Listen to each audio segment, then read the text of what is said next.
우리 하나님 말씀 마태복음 27장입니다. 마태복음 27장 27절부터 31절까지 말씀. 자, 우리 한 음성으로 천천히 합독하시겠습니다. 이에 총독의 군병들이 예수를 데리고 관정 안으로 들어가서 온 군대를 그에게로 모으고 그의 옷을 벗기고 홍포를 입히며 가시관을 엮고 그 머리에 씌우고 갈대를 그 오른손에 들리고 그 앞에서 무릎을 꿇고 희롱하여 이르되 유대인의 왕이여 평안할지어다 하며 그에게 침뱉고 갈대를 빼앗아 그의 머리를 치더라. 희롱을 다한 후 홍포를 벗기고 도로 그의 옷을 입혀 십자가에 못 박으려고 끌고 나가니라. 아멘. 우리 서로 앞뒤적으로 교지하시면서 앉겠습니다. 잘 되고 있습니다. 하나님이 하시면 다 됩니다. 교회사 최고의 설교자라고 불렸던 영국의 찰스 스펄전 목사님은 그의 임종시에 이런 고백을 했다고 합니다.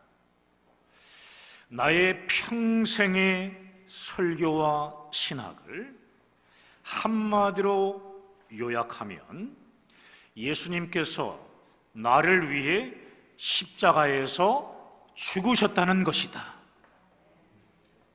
사랑하는 여러분, 오늘 본문은 예수님께서 십자가 형이 결정되고 그 형이 집행되기까지 예수님께서 로마 군병들로부터 조롱을 받으시는 장면인데 하나씩 살펴보려고 합니다.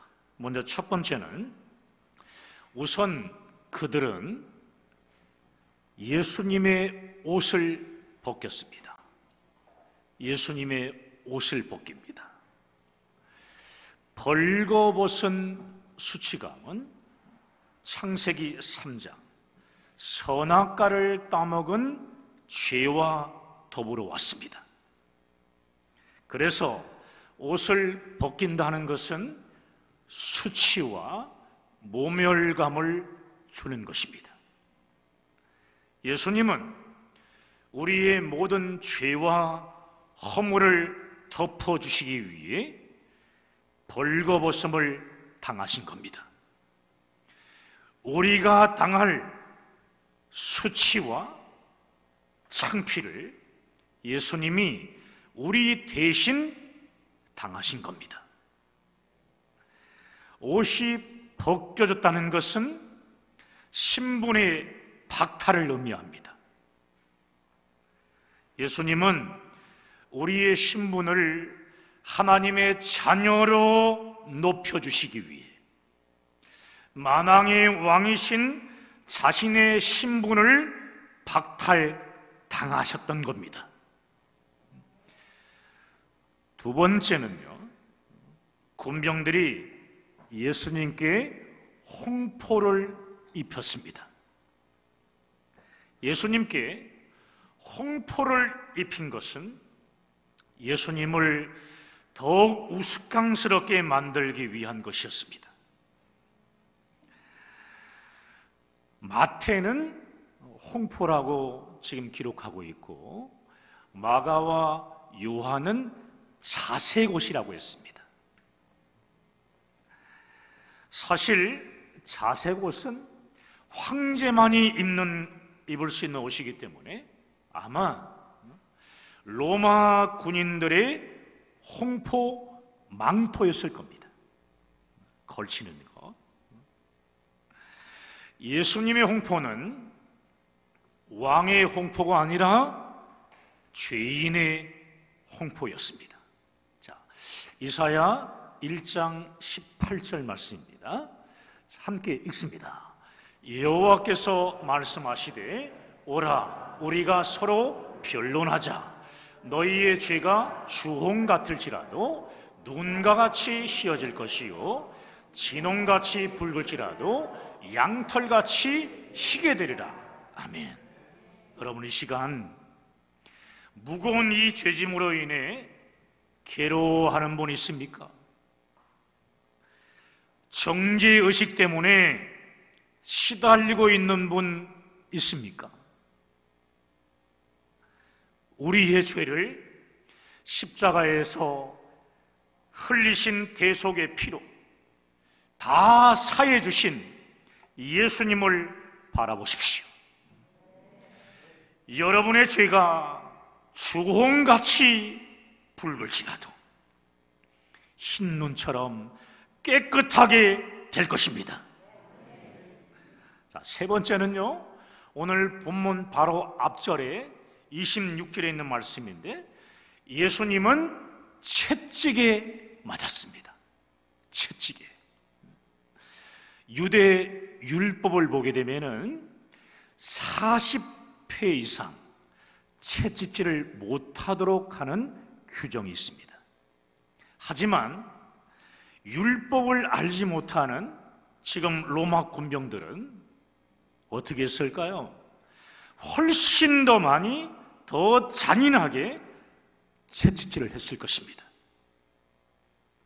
십자가의 형을 지는 죄인은 십자가를 지기 전에 납과 못, 짐승의 뼈가 주렁주렁 달려있는 끔찍한 가죽 채찍을 맞았습니다.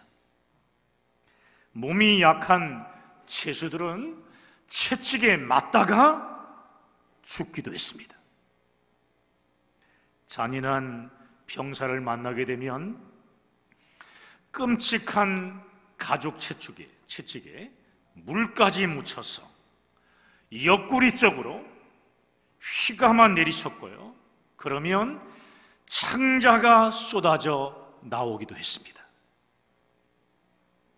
예수님께서 채찍에 맞으신 것은 이사야 53장 5절에 나온 이사야의 예언을 이루신 겁니다. 자, 이사야 53장 5절 시작. 그가 찔림은 우리의 허물 때문이요 그가 상함은 우리의 죄악 때문이라. 그가 징계를 받음으로 우리는 평화를 누리고 그가 채찍에 맞음으로 우리는 나음을 받았도다. 그가 무엇에 맞음으로? 채찍에 맞음으로 우리는 나음을 받았도다. 예수님이 채찍에 맞으심을 통해서 우리는 나음을 받은 것입니다. 할렐루야. 네 번째 사건은, 병사들은 예수님의 손에 갈대를 들게 했습니다. 갈대를 왕의 홀처럼, 왕이 직접 가지고 다니는 지팡이처럼 들게 함으로써 예수님을 조롱하며 놀린 겁니다.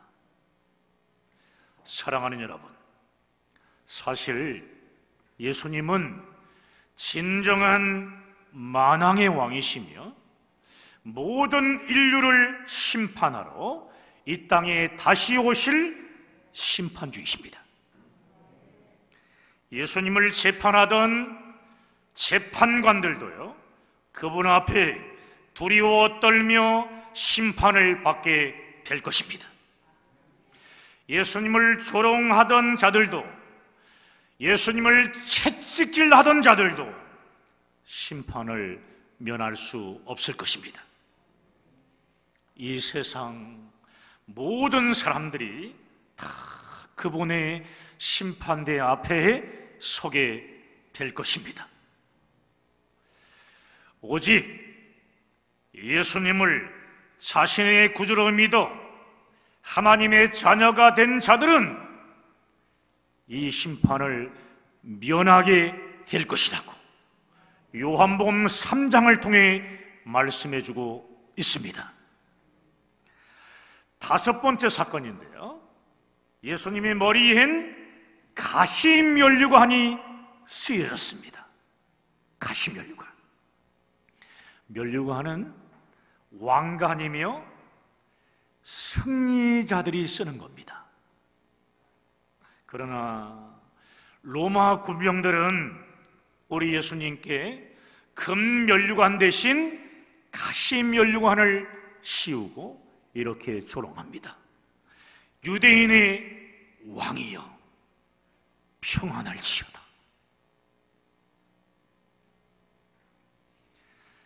이렇게 조롱합니다. 그리고 예수님의 얼굴에 침을 뱉으며 갈대를 빼앗아 예수님의 머리를 내리쳤습니다.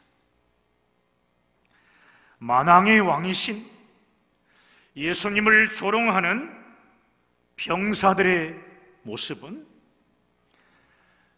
예수님을 거부하는 세상 사람들의 모습뿐만 아니라 우리들의 모습이기도 합니다. 우리가 예수님을 나의 구주, 나의 왕으로 삶 속에 온전히 드러내지 못하면 예수님은 우리에게 조롱을 받으시는 겁니다. 여러분 중에 누구에게도 하소연할 수 없는 억울한 일을 당하신 분이 있습니까? 십자가에 달리신 예수님을 바라보십시오. 우리 대신 수치와 조롱, 고통과 억울함을 당하신 십자가에 달리신 예수님을 바라보십시오. 오직 예수님만이 우리들을 위로해 주시고 그리고 새 힘을 주실 수 있습니다. 할렐루야. 사랑하는 여러분, 예수님이 쓰신 가시면류관, 거기엔 크고 분명한 의미가 있는데요, 예수님께서 가시면류관을 쓰심으로 저주의 면류관이 속죄의 면류관으로 변화됐다는 것입니다. 세상의 왕들은 어떻습니까? 자신의 머리에 큰 면류관을 쓰고 부귀영화를 자랑하며 저주와 고통과 아픔은 백성들의 머리에 씌웁니다.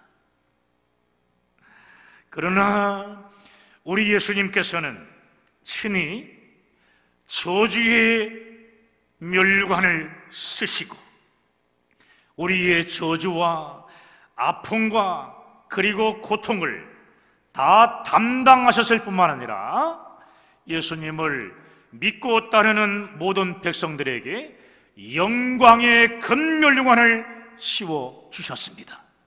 자, 갈라디아서 3장 13절 말씀입니다. 자, 읽습니다.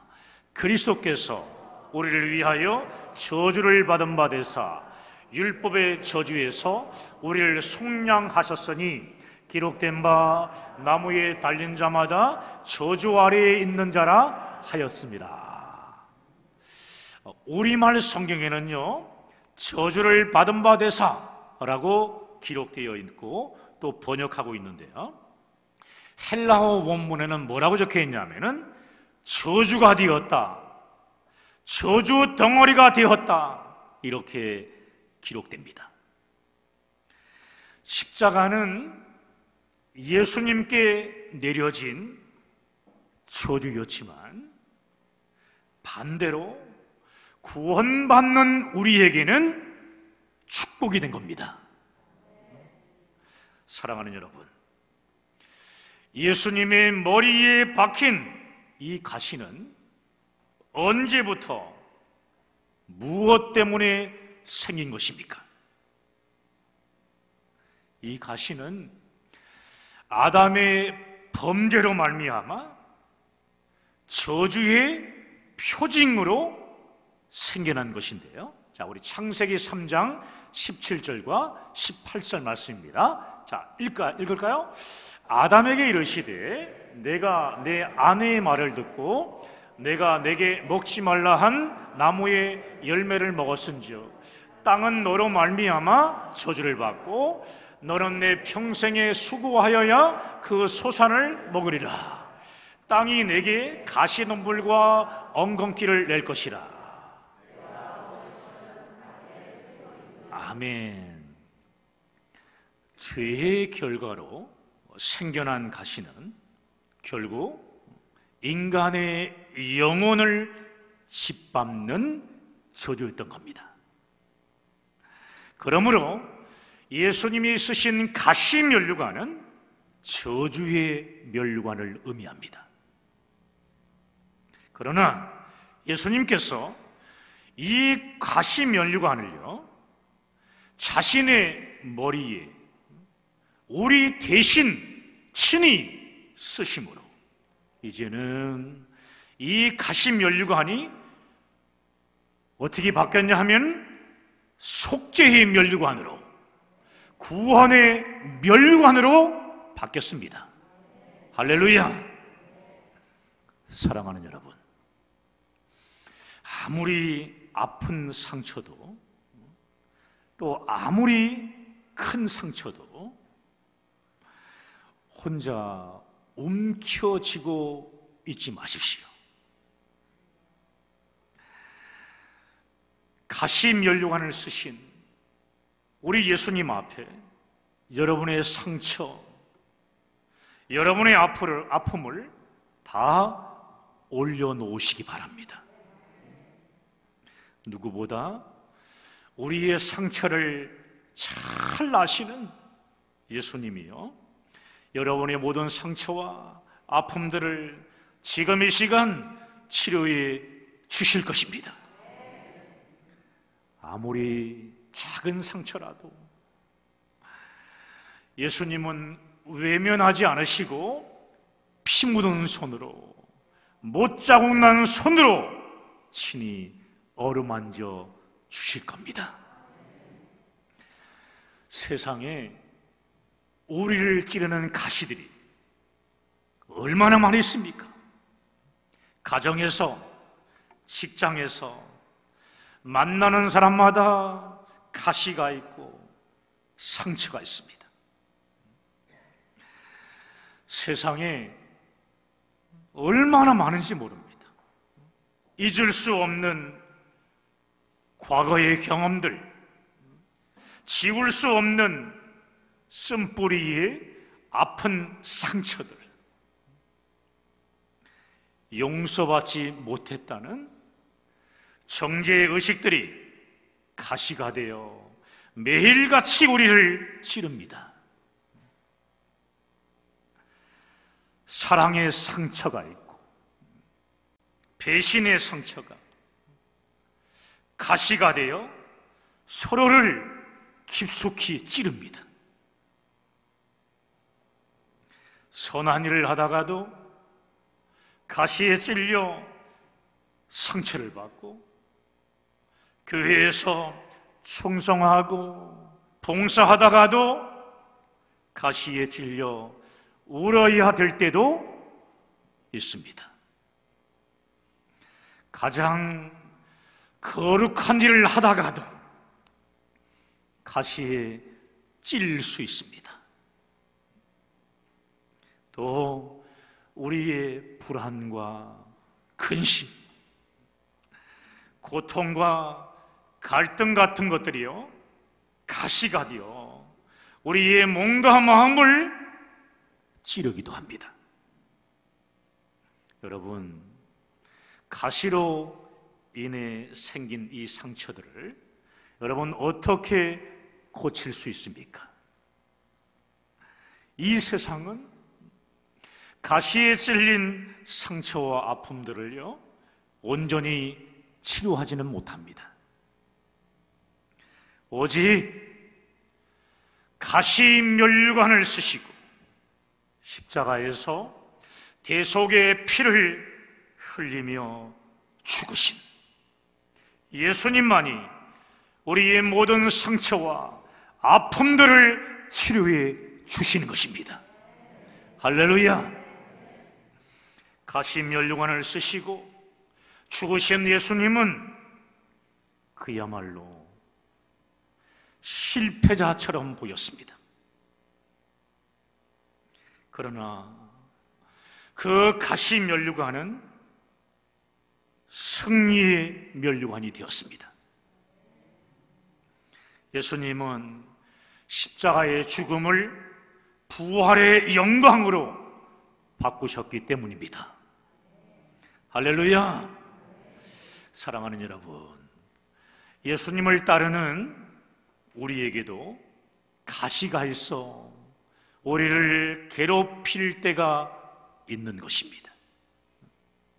우리의 삶을 찌르며 도전해 오는 고난의 가시가 반갑지 않은 것이 사실이죠.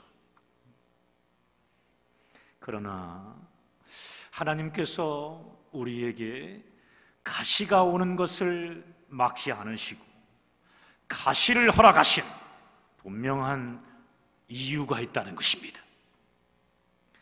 비록 힘들고 고통스럽지만 그 가시로 인해 하늘의 면류관을 얻게 하시는 겁니다. 천국의 면류관을 얻게 하시는 겁니다. 상급의 면류관을 얻게 하시는 겁니다. 성경에서 가시 때문에 평생 고통받은 대표적인 사람이 있습니다. 누구입니까? 그렇습니다. 바로 사도 바울입니다. 자신의 가시를 없애달라고 하나님 앞에 간절하게 3번 간구했지만 사라지지 않았습니다. 그러나 바울은 자신의 가시를 면류관으로 바꾸시는 하나님의 지혜를 깨닫게 되고 결국 감사의 무릎을 꿇습니다. 하나님께서는 바울에게 진 이 사명이 천국의 면류관이 되도록 육체의 가시를 주신 겁니다. 바울은 이 사실을 깨닫고 이렇게 외칩니다. 내가 가시로 인해 연약할 때 하나님의 은혜가 내게 넘쳤도다. 이 가시 때문에 고통받을 때, 연약할 때 하나님의 은혜가 내게 넘쳤도다. 바울이 이 땅에서의 보상만을 기대했다라면 어떻게 됐을까요? 넘어지고 말았을 겁니다. 그는 이 땅의 보상보다 하늘의 면류관을 더 소중히 여기는 사람이었습니다. 여러분, 기독교는 십자가의 종교입니다. 십자가의 종교. 그러나 십자가로만 끝나지 않습니다. 십자가 다음에 영광스러운 부활을 약속하고 있는 것입니다. 십자가 없이는 영광도 없습니다. 하나님께서 여러분에게 가시를 주신 이유는 다른 이유가 아니에요.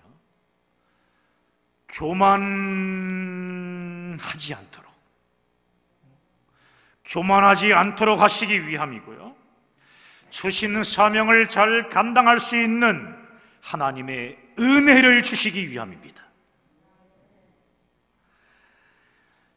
영원한 천국의 면류관을 소망하면 이 땅에서 가시가 주는 이 고통들을 하나님이 주시는 은혜가 있기에 그 은혜로 이길 수 있습니다. 아멘. 여러분, 지금 여러분의 가시가 너무나 아프고 고통스럽습니까? 천국의 면류관도 그만큼 더 크고 더 영광스럽다는 것을 잊지 마시기 바랍니다. 가시의 고통을 이길 수 있는 하나님의 은혜도 여러분에게 더욱더 넘쳐나게 될 것입니다. 우리를 구원하시고 또 영광스러운 천국의 면류관을 우리에게 주시기 위해 우리 대신 멸시와 조롱을 받으며 가시면류관을 쓰신 예수님을 바라보십시오. 우리의 죄를 사하시려고 우리 대신 십자가에 달려 대속의 피를 흘리신 예수님만을 바라보며 믿음으로 승리하는 우리 모든 성도들 되시기를 주님의 이름으로 축원합니다. 축원합니다. 오늘 말씀 붙잡고 우리 함께 기도하시겠습니다.